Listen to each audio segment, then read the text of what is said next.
is February 10th, 2010. My name is Rosalind Benjet, and I am here at the Jewish Community Center, and we're going to take the oral history of Francis Blatt. Francis, tell me about your family. Well, my father came from Russia, and my mother came from Russia also. And they met and they married in about, I guess, I really don't have these, approximately 1911, 1912, something like that.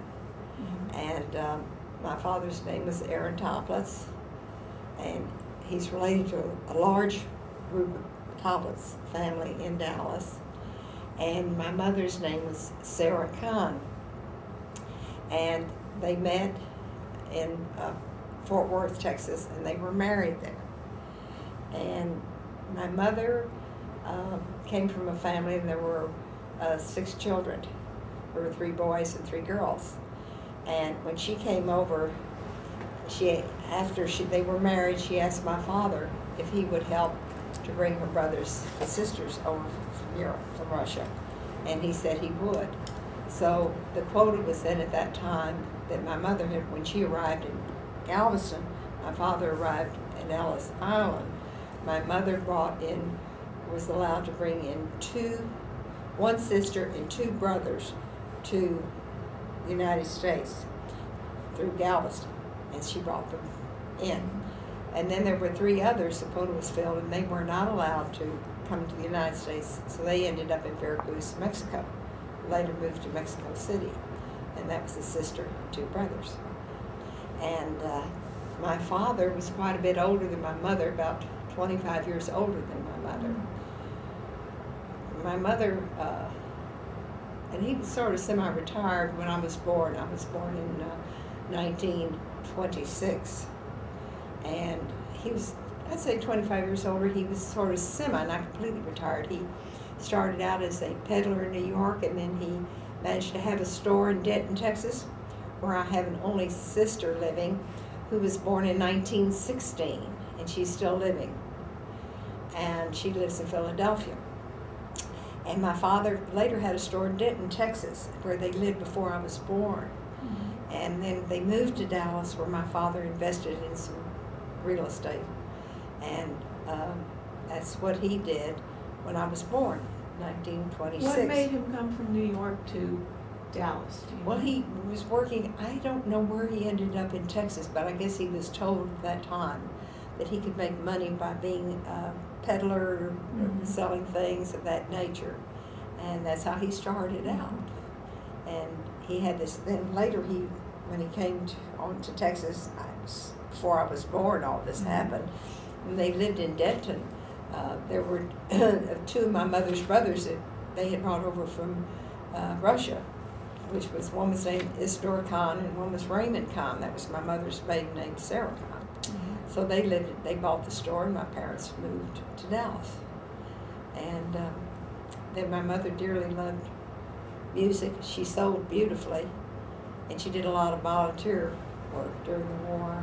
She sewed, That would have been World War I. World War I. She sewed. Well, it was World War II. I wasn't around in World War. Right. Okay. World War II was my mother sewed a lot for the Army and did that sort of thing. But she loved music, and she guided both my sister. Her name is Anna Bernice Toplets, and now it's Ann Barron. She married a man from the East Coast and moved to Philadelphia. And her husband's name is Ralph Barron. He's deceased. And my mother, since she loved music so much, encouraged it. She had a son that died before I was born. He died when he was 11 years old, and he played violin. And my mother loved music, and I never knew the brother. But my sister was a pianist and graduated from SMU, was majored in piano. And my mother encouraged me to play the violin mainly because my brother had played it. So I started taking violin lessons very young in grammar school. I knew when I was in grammar school that my dream was to be a concert artist and go to Juilliard School of Music, which finally I ended up doing and graduated from Juilliard, but I didn't end up as a concert violinist. I ended up as a violinist in the Dallas Symphony, where I worked and played for 25 years. Well, let's get to that. So you were born in Dallas. And, and where did you live when you were a child? 2635 Forest Avenue in South Dallas. What was the neighborhood like then? Well, there's a lot of Jewish people lived there.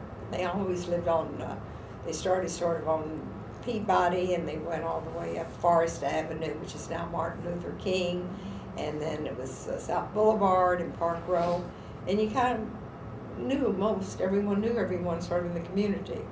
There was the Temple Emmanuel in South Dallas, and there was the Gudeswachen, which was the conservative in South Dallas, and the Sheriff Israel was also in South Dallas. My parents belonged to all three. My father was more of the Orthodox and went to Gudeswachen. You know, he would walk to the services every Friday night and Saturday morning. And I grew up in Temple Emmanuel because my mother was more Reformed. So that's where I was confirmed, and my sister too. And what did you do for amusement when you were a child? Well, I used to have a lot of parties. They were sort of neighborhood parties. Everybody that lived in South Dallas on Saturday night, we'd go to different.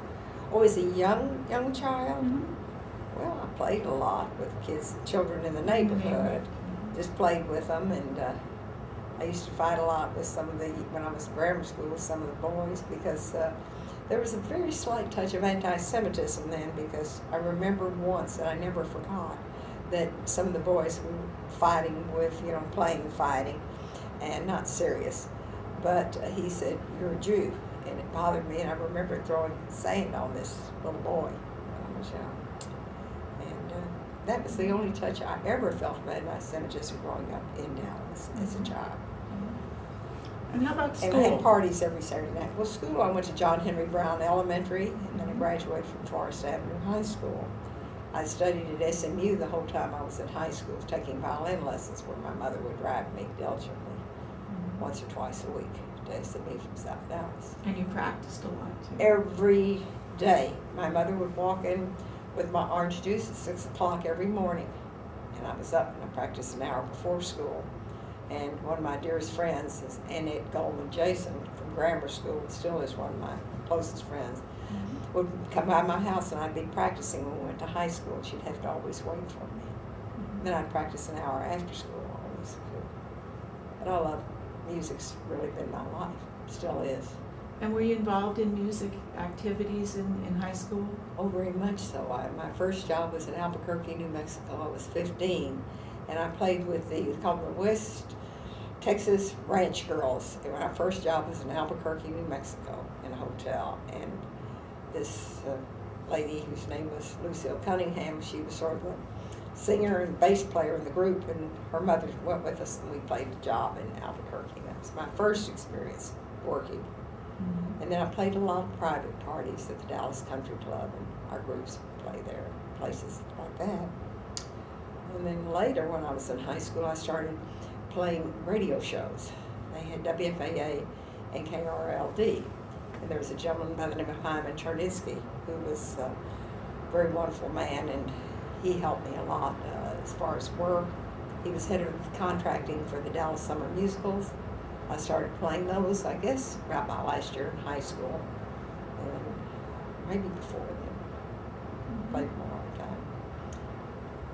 And then after high school, you went to? My mother didn't allow me to go to Juilliard because they didn't have dormitories in those days, and she wasn't going to let her 17-year-old daughter go to New York. So instead of going to New York, she said, "You're going to Northwestern," because that's where my sister had gone. She ended up graduating from SMU, but she went to Northwestern, so that's where I went. But I was always very independent because I'd worked, and the violin teacher there was really terrible, and who's head of the department. And coming from SMU, who I'd been studying with the head of the department here, was a far superior teacher. That you know enough to know when you have your relationship with the one-on-one is very important. So I was very unhappy, and I heard someone practicing in the practice room, and I asked her, I said, "Who you studied with?" She told me she studied with Scott Willits down at the American Conservatory of Music. So without telling my parents, I immediately made contact with him, made arrangements to study with him. And I did so till I switched. This friend of mine that was practicing used to practice 8 hours a day, and she was quite a fine violinist. And that was always my dream, to work professionally in music. Mm-hmm. Then later I switched over to John Weicker, who was a concertmaster, and I was in Chicago for 2 years. Then at that point, my mother finally agreed that I could transfer to Juilliard. So my dream came true. I moved to Juilliard. And how? I went there and I graduated in 1948. And you studied with? With Edgar Detier and Misha Mishakov, who was concertmaster of the NBC Symphony under Toscanini. And I was very privileged to be able to play and have my violin lessons in Studio 8, NBC studios, and get to watch Toscanini in rehearsal in the orchestra, which was quite a thrill. And then I started working some. And when I was in Chicago, I also worked. I freelanced as a musician, different jobs, and also in New York. Finally told my parents when I moved out of their dormitory too. I forgot to tell you that. They accepted it very well. Mm-hmm. And then I came back. I auditioned after I graduated Juilliard for several orchestras. My parents really wanted me to come back to Dallas, so I did. Mm-hmm. Let's backtrack a minute and talk about Jewish affiliations during your childhood. Uh-huh. You said that your family belonged to all 3 synagogues. Correct. And My mother kept kosher Mm-hmm. until my father developed diabetes, and then she had to stop it. Mm-hmm. And how did your family celebrate Jewish holidays? Every Friday night, we went to one of my mother's sisters for dinner, and we had Shabbat dinner there every Friday night. Mm-hmm. And then Saturday, the whole family, on Saturday night, they would all, that side of the family, her sister and her children, would come over to my mother's house and we'd Mhm. celebrate. So we did that every weekend. Mm-hmm. And then the other holidays, such as Rosh Hashanah, Yom Kippur, we celebrated with the family Passover. Mm-hmm. And what interactions did your family have with the Jewish community? Did they belong to organizations? Did they? My mother did. She belonged to many organizations. She belonged to Hadassah and Council of Jewish Women and so forth. And Volunteer Sisterhood at Temple. Mm-hmm. And in the My mother, I told you, sewed for Red Cross during the Yes. war. So- And my father, well, he went to synagogue every week. Mm-hmm. I really don't remember. I wasn't, to be honest with you, that focused into. Mm-hmm. I observed all the holidays and I went everywhere, but I was really focused in my career. On your career, sure. And did you attend Sunday school? Oh, I or was school? confirmed at Temple Emmanuel, Mm-hmm. as well as my sister, and I used to play the called into a service every year when it was the old temple. I Mhm. played the You played the violin. violin Mm-hmm. before they started using cello. And let's go back after you were studying at Juilliard and you finished Uh-huh. studying, you came back to Dallas. I came back to Dallas, and I had a boyfriend in New York that I was rather serious with. He was not Jewish, and my mother tried to discourage it. And fortunately, I came back to Dallas, and I met a man that I never knew before. He was my age. His name is John David Blatt. We married. We met in '48. He was dating a friend of mine who is Carmen Miller Michaels at this point. And we met, and what can I say? We just clicked right away, and we dated for about a couple of years, and we were married later.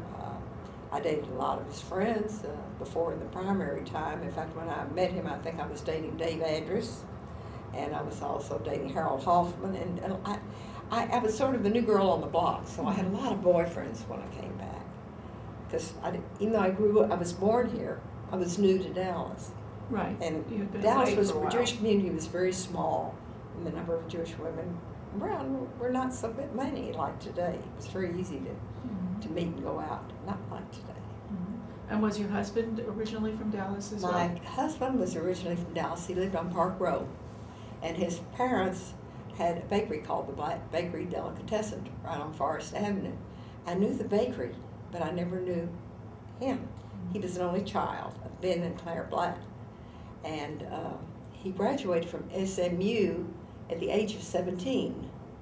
And he was quite a brilliant young man. Most people start college at 17. And then he went in the Navy. And then he had a job at Ling Temco Vault, or LTV at the time. It was called Chance Vault in those days, as an engineer. And we met and we married. We were very happily married and had 2 children. I did mention to you that I had a brother who passed away and was deceased. Yes. Okay. Yes. So when we married, we had 2 daughters, and unfortunately, my husband passed away in 1974. He was about 47 years old. He had cancer and he died. He was a partner of Dave Andrews. It was called Blatt Andrews Real Estate when they first started their business. And this bachelor uncle of mine, by the name of Isidore Kahn, one of my mother's brothers, paid for the first building that Blatt Andrews bought. And that was probably in 1965, something like that. And where was the building? It's on Greenville Avenue on the 1900 block. In fact, I think the young Andrews boys own that building today. And then after my husband became ill, he trained me for a year. He said, "You're going to take care of the books," because he was the accountant for Blatt Andrews, and he trained me very carefully. So in addition to doing my music, I kept all the books. And being an engineer, he could fix everything in the house, and he tried to train me there, which was a disaster. I still don't know. But that's where they bought their building. And I was a partner after he was deceased. I kept the books, and I did the leases, and Dave was in charge of major repairs and so on. So you were a busy lady. I had 2 jobs. I was playing the 3 violin. jobs. You were a mother. Mother and playing the violin. And fortunately for my older daughter, who came back to get her master's at SMU, Texas University in Arlington. She got her master's. She stayed at home the first year when my husband passed away, which was a great comfort to me because I had no children living in Dallas. And So the children, when they grew up, well, my daughter, when she grew up, she, of course, is married now, and her name is? Sarah Blatt, S-A-R-A Blatt. She's named after my mother, and I was pregnant with her when my mother passed away. I never knew her. My mother died young at 60. My father lived to 94. He lived with me for 5 years after my mother passed away. And my daughter married a young man who I'm very fond of. His name is David Lewis. He is not Jewish, but he observes every holiday along with my daughter, and I'm very, very fond of him. And they live? In Austin, Texas, and they have 2 children. I have 2 grandchildren there. I have John Lewis. I'm very proud of him. He graduated from UT. He got a job right away in computer science, which are today's world pretty great. And then I have a granddaughter who's University of Texas, and she's majoring in computer science and Japanese minor. So proud of my grandchildren. I have another daughter, Barbara Blatt Lowenstein, who lives in Pittsburgh. And she's married and has a child that she adopted from Russia. Oh, very nice. And that child is? Now they adopted her 5 months, and she's now they're living in Pittsburgh, and she's 12. Well, she wasn't much, she's 13. They grow fast. They do. They have a habit of doing that. Yes, they do. Well, let's go back to, you were a young married mother.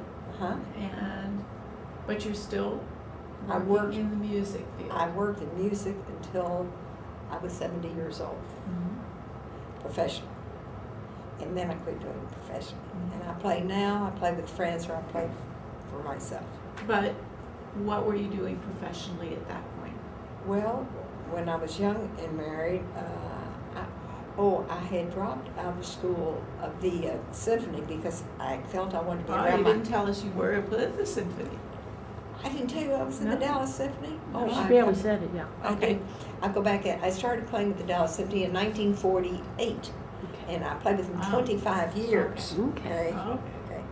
And then after I realized my children needed some attention, and so that's when I started pulling out of the Symphony and decided I would teach.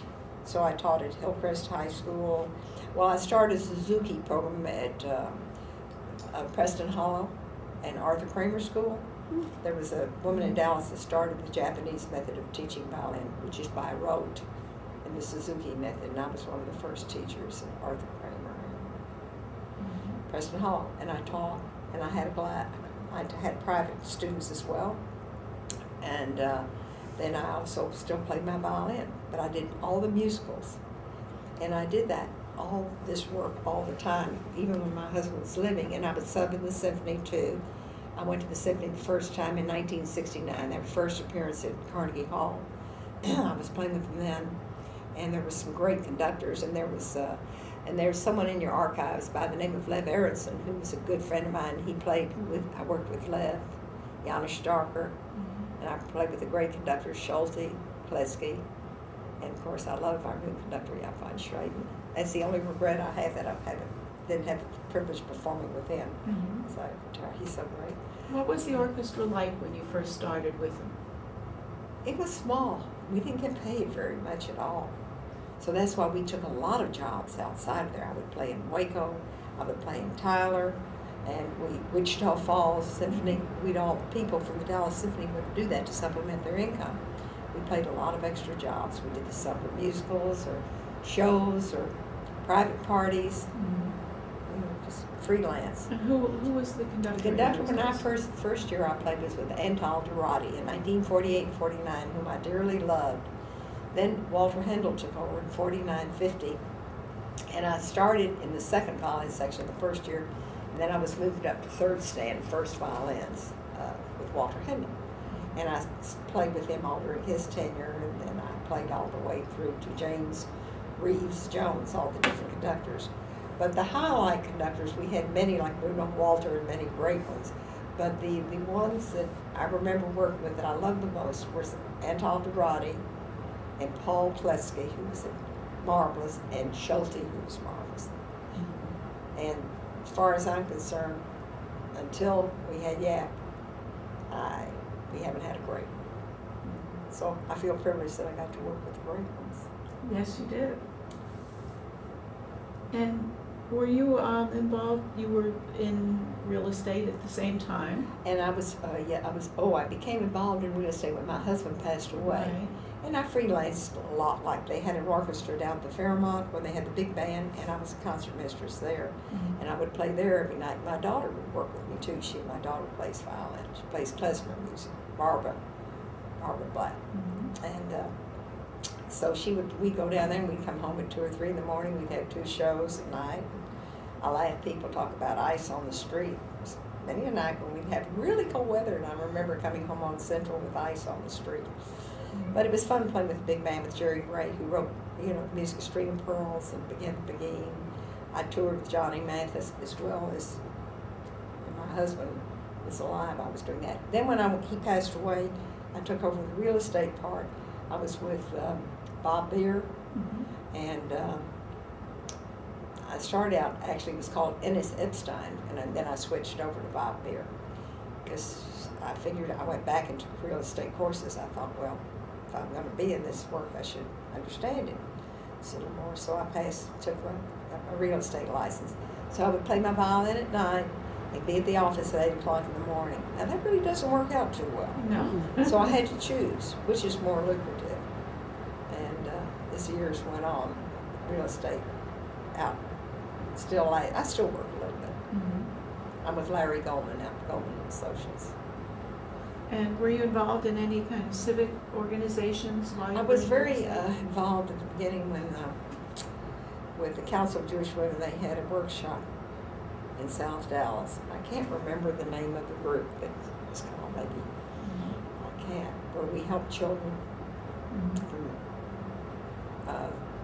from, they had very major economic problems and learning problems, and we went over there and we worked, and I forget the name of it. I did that, and I was involved in the sisterhood, but not extensively involved. Not extensively. Council of Jewish Women, I'm a life member. Belong to Temple Emmanuel, but I'm not overly involved in Jewish works. Let's talk about Dallas in general, because you've lived in Dallas all your life. Big changes. What was it like during your childhood? What was the city Everything like? was wonderful. You could go out the back door. You never locked a door in South Dallas. Never. You walk down the street to grammar school, walk down, I met my friend Annie and Jason, we'd go to John Henry Brown. I'd walk to high school. If the weather was bad, my mother would take me, or her father would take us. It was an easy life. We would go to school and do our homework and go to the movies maybe on a Saturday, take a streetcar, go downtown. Mm-hmm. And you mentioned that the We Jewish had parties, community so- was small then. The Jewish community was small, so parties would be on Saturday nights in high school, at different homes. Mm-hmm. It was a nice, How do you think that, what changes are tremendous most- changes. I'm very excited about what's going on in Dallas. I'm very involved in the arts. I work full-time as a volunteer. I work for the Dallas Symphony doing volunteer work. And my real passion is Dallas Chamber Music, which was started next to the Dallas Symphony, is the oldest organization in the city, 64 years old. Mm-hmm. I take my volunteer work very seriously. I go to board meetings at 8:30 in the morning, and I have meetings at 5 o'clock all day long. And I love my volunteer work. I'm thoroughly involved. The founder was Elmer Scott. I remember going there with my husband, and then Dorothea Kelly took over. We lived 103. She just passed away last year. And we have a new artistic director, and we have our first paid executive director. It was all volunteer for many years until about 5 years ago. Mm-hmm. So I take that very seriously because I love it and I want to see it continue. Mm-hmm. I see the city of Dallas changing greatly. I love our Myerson Symphony Hall. I love the new Wind Spirit. There's some things I don't like, but I'm very proud that we have what we have, starting with the AT&T building, going all the way down to the Art Museum. I think Dallas is becoming very exciting, very different from the New York, which I've always loved.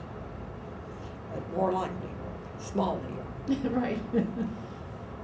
How about the Jewish community? Do you think that that's changed as well? I think so. I think so. I think that it's always changed a lot. I mean, there's so many synagogues now. And I don't know, I'm not overly involved, as I've said before, with the, but I see a lot of changes. Like? I remember there wasn't a JCC when I was growing up, and certainly the Federation has done wonderful things too here in Dallas, and having all the different synagogues and temples and shuls, I think is wonderful. Sometimes I think there are too many rabbis in some of them. Mm-hmm. I don't know why there have to be quite so many. I've never understood that. Now, there's a room in Shearith, Israel named the Toplets Auditorium. That's Is that? correct. That's my father's brother. It was named after, that Toplets is named after Saul Toplets. Mm-hmm. And that was. Because that was, my father wasn't alive when that was built. Mm-hmm. And I had an aunt, Becky Toplets, who was my father's sister-in-law, and she lived almost 105, and I think her family kind of started that room. Yes. They're relatives. Mm-hmm. And what are you doing musically these days? I play for myself mainly, chamber music. You mean for my own performing standpoint? Mm-hmm. Just for myself and family and friends. My daughter plays piano. We get together sometimes and play. And my grandson plays violin, and my granddaughter plays flute. So occasionally we get together in family things. Mm-hmm. And who were the role models that you had growing up? Well, people like Yasha Heifetz, Yehudi Menuhin, Mm-hmm. Francis Scotti, Fritz Chrysler, talking about Yeah? musically, yeah. Yeah. There weren't many female performers in my day. And I had a teacher when I was in New York who wanted me to go on when I accepted the job to play in the symphony here and study some more. He said, "You haven't reached your potential. You could be a concert violinist." That wasn't the case. But I loved my years playing with the symphony. I loved my years going on tour. This is it's just my life. Yeah. It still is, even What though do I'm you- not What professional. particular incident is memorable? Well, I was showing Yap von Schweden, our new conductor, something that I had that amuses me. My first year in the Symphony with Anton Dorati. And we were on tour, and we were playing a new work, and I was sitting the very first stand of the second violins, and because I was substituting for someone else. So I was page turner, and Dorati's ready to give a downbeat. We're on tour in Oklahoma City, and he's got his baton up, and I'm sitting, and I'm like this, and he wouldn't give the downbeat. I couldn't figure out what's going on. And then finally, I realized I had my music in the wrong order. We were playing the William Schumann Symphony, not Beethoven's Fourth. So he couldn't give the downbeat. And so later on tour, so quickly I changed the music and he went on with the concert. Later on tour, he sent me a napkin over alias from the monster himself with crossbones, Miss Toplets, alias Anton Dorati, and with the score of the opening of the Beethoven's Fourth, showing the Pizzicata. And I have it framed in my house, and I remember that, going on tour with the Symphony. I had a lot of fun, just a lot of fun in those days. I loved it. Where did the Symphony tour? Oh, we went all over. We went all over the West Coast, just everywhere. All over the United States they toured. Not so much the East Coast, but sort of West. And I love that. That was a wonderful thing. And then another funny experience we had that I remember very vividly with Walter Handel. We were playing a concert in Fort Worth, and the Dallas Symphony went over. We take a bus and go over there, and we're all sitting on the stage ready to play. Walter Handel doesn't show up. Well, there was sort of an ugly story about that, but it was true. He had a problem. He had an alcohol problem. Mm-hmm. So we didn't have a concert, so we all had to cancel the concert, get on the bus, and go back home. So they're quite memorable.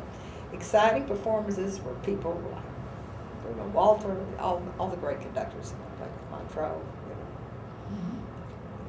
And what achievement are you most proud of? That's a very difficult question to answer. I've never been asked that question. Okay. It's a very difficult one for me to come Yeah. up with an answer. Because you've done so much. I think the fact that I was playing the dual role of being in real estate and music at the same time was a pretty difficult time for me, but I managed to get through it. And then in 1980, Dave Andrews said to me, he said, you have a choice. He said, I will be your partner forever as long as I live. And once something happens to me on my demise, the relationship with my sons, and we will sever the partnership. And my answer to him at that point was, no. I thought about it. I didn't tell him right away. Or else we can dissolve the partnership while I'm alive. And I thought about it quite a bit. And I have a cousin in Mexico City I'm very close to, my mother's brother. He's like my brother. We're very, very close. My parents helped pay for his education. It's another story, which I won't go into. But I'm very proud of what my parents did for him. But he advised me, and when we talked, I decided I would sever the relationship while I could still communicate with Dave, because I loved him and I knew him very well. So I became an independent realtor at that point on my own. We divided what properties there were at that time that my husband had bought with him. And I managed that, and I still am involved in real estate management. What are some of your most memorable real estate events? Ooh, some of the stories I wouldn't want to even repeat. Oh, okay, well, nothing that you wouldn't want to be repeat. quoted. No, nothing I want to repeat. I love talking to people and negotiating with people and seeing that they do well in their business. Those are the most memorable, because it was retail that I was involved with. So you were leasing stores. I leased. Oh, yeah. Yeah, I definitely leased. And I had some very weird experiences that I wouldn't care to discuss, but I had some wonderful experiences where people turned out doing very well. Did I like it better than my music? No way. But it certainly was a more comfortable way for me to raise two children. Right. How old were your children when they were? My youngest was 17. She'd been to the University of Indiana for a year, and she came back to go to the University of Houston because that's where she wanted to be near her father. We knew he was ill. He was terminally ill. So he lived for about 11 months after he was diagnosed. Mm-hmm. And my daughter, I told you she lived with me for a year. Right. And is there anything that you would like to add that I haven't thought about? I think you've thought about everything. I think I've come up with quite a bit. I think you can kind of summarize and condense it down a little bit. Mm-hmm. My grandson drew me, he interviewed me one time, and that's a little book that he wrote about my life, which I thought it was kind of funny. He was young, he was in grammar school, he had to write a report. So John David, he's named after my husband. Mm-hmm. Very nice. Yeah. Can we photograph this, Leslie? We can certainly hold it up to the lens. Yes. And he did ask me all sorts of questions. He interviewed me in grammar school for this. So. Very nice. Mm-hmm. What a nice thing to have. It is a nice thing to have. And he asked me quite good questions in there. Mm-hmm. And he's grown up now? Yes, he's grown up, and I'm very proud of him. He's one who's working and living in Austin. He's a wonderful young man. Mm-hmm. Yeah. And does your family get together very often these days? Very often, very often. They're coming in, both of them, for the opera this week and again the next week for the opera. I told you, music is my life. Mm-hmm. You know, I know I'm Jewish, but my life is music. Mm-hmm. Thank you very much. Thank you. I have a question off the record, only if you'd want to, whatever you'd like. I think it would be nice. Don't Yes. you think? Is Yes. that Back too? on. I mean, We're that's back pretty on. far. That's pretty far out from my time, Yes. because a lot of people didn't understand it was my choice. I met this very nice gentleman by the name of Eugene Raboy about 30 years ago, and he wanted to get married. After the first year, I was devastated. I didn't go out at all. I was 47. And then after that, I met quite a few nice gentlemen, and they were friends. And then I met this gentleman about 30 years ago, and I had many proposals. I was very lucky. I mean, those years, maybe things were different but than they are today, from what I hear. And then I met this gentleman about 30 years ago, and he asked me to marry him after going out with him a couple of years. And I said no, but we have been partners now for 30 years, and I was way ahead of my time in those years. Is he also a musician? He's not a musician, but he loves music and he loves art. Mm-hmm. And his name is Eugene Raboy. How wonderful. Yes. We're still together. Thank you. Thank you. I thought I should add that in there. Oh, I absolutely. mean, like a little spice in there, Yes. you know. I mean, this lady